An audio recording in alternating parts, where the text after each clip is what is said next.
ఏమంత తీట లేదు అర్థమైందా? ఏమంత తీట లేదు అర్థమైందా? నేను ఇల్లు ఇచ్చేటోని నేను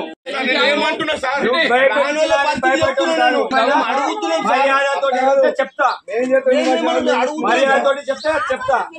నాకేమంత తీట లేదు అర్థమైందా? 10 సంవత్సరాలు వీళ్ళు ఈ పేదోళ్ళ కోసం నేను ఇచ్చారు. 5 మంది ఇచ్చారు సార్. ఇప్పుడు మీరు 5 మంది వస్తున్నారు సార్. 5 మంది మధ్యలో అయిపోయింది. రుణమాఫీ వచ్చినా సార్. రుణమాఫీ వచ్చిన వాళ్ళకి వచ్చింది, రాని వాళ్ళకి రాలేదు.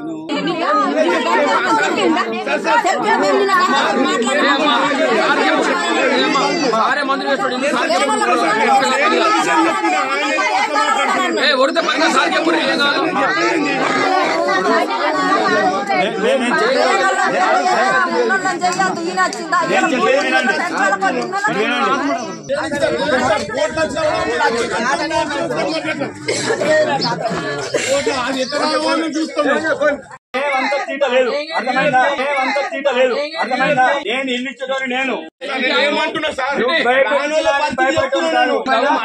మర్యాదతోటి చెప్తా, మర్యాదతోటి చెప్తా.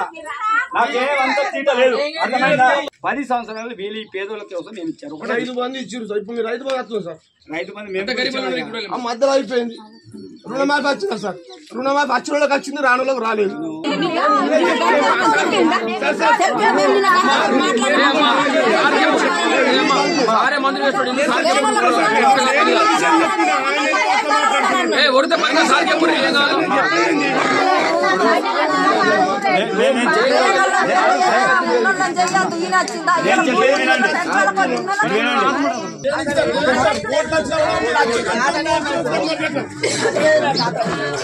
అది